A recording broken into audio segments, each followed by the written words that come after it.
嚟到新加坡特輯嘅最後一集，新加坡同香港究竟仲係咪競爭嘅關係呢？似乎喺香港同新加坡嘅睇法大不同。新加坡特輯出咗之後，以後獲得新加坡人有意見，佢哋已經視香港係中國嘅一個城市，而佢哋覺得要競爭嘅話，香港嘅對手應該係上海而唔係新加坡。事實上，我喺新加坡逗留期間，除咗感受到新加坡喺民生政策上面點樣完善處理問題之外，亦都睇到新加坡嘅定位早已經同香港有顯著嘅唔同。適逢領展宣布收購新加坡2大商場，進軍新加坡市場。今日我就從商場角度同大家探討新加坡係咪已經贏到香港呢？定係已經志不在此？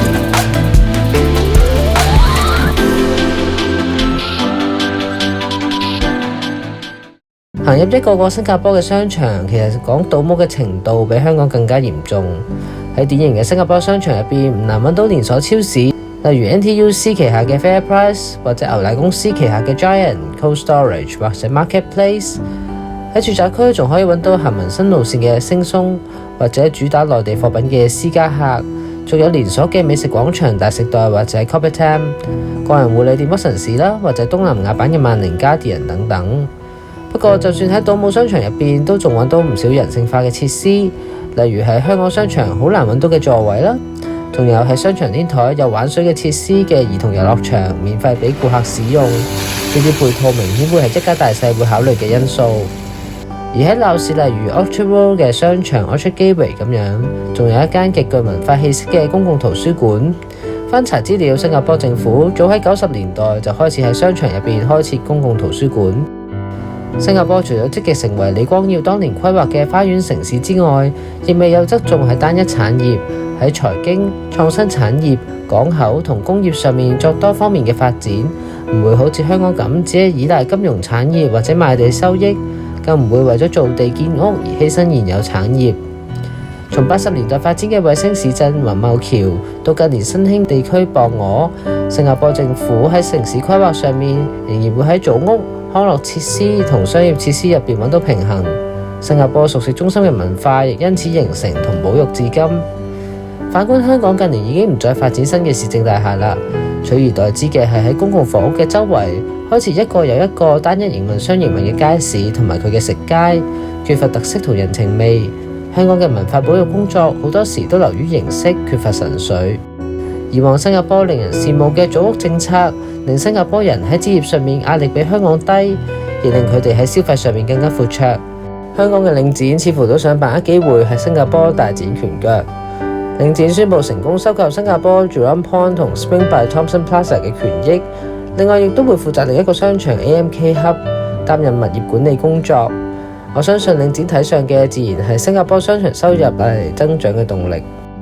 以 Jurong Point 為例，商場面積超過70萬平方尺，位於新加坡西面潘利地鐵站旁邊，同公共交匯處上蓋，係區內嘅重要交通樞紐。如果要以香港嘅商場做比較嘅話，人流能夠媲美屯門市廣場啦。商場入邊設有400間鋪頭，種類繁多。早年已經開設以香港同日本為主題嘅區域，而因為人流暢旺，商場曾經一度開設2間由商場業主母公司營運嘅超市 NTUC FairPrice。另外仲有百貨公司 John Little 同埋北京華聯集團旗下嘅 BHG， 不過至今都已經結業啦。目前 Jurong Point 仍然係新加坡西面具指標性嘅旗艦商場，吸引唔少品牌進駐。例如 Daiso 就喺旗艦店入邊推出中價家品品牌 Standard Products， 係日本國外首次推出，而家喺台灣都可以揾到。而Don Don Donki 啱啱喺11月亦都喺 Jurong Point 地庫開設新嘅分店，係新加坡第14間分店。南韓超市 E-Mart 亦都喺 Jurong Point 開設首間以零食同熟食於一身嘅綜合超市。種種原因顯示，無論商戶定係第一次買入新加坡資產嘅領展，都睇好新加坡市場嘅發展。不過，因為搬去新加坡工作嘅 expat 不斷增加，新加坡嘅房地產市場都開始出現過熱嘅情況。而新加坡人雖然更加願意消費，政府都選擇多線發展唔同產業，但香港似乎喺一啲日常生活嘅科技似乎仲有優勢。例如新加坡嘅公共交通雖然接受信用卡付款，但係交易處理時間往往需時幾日。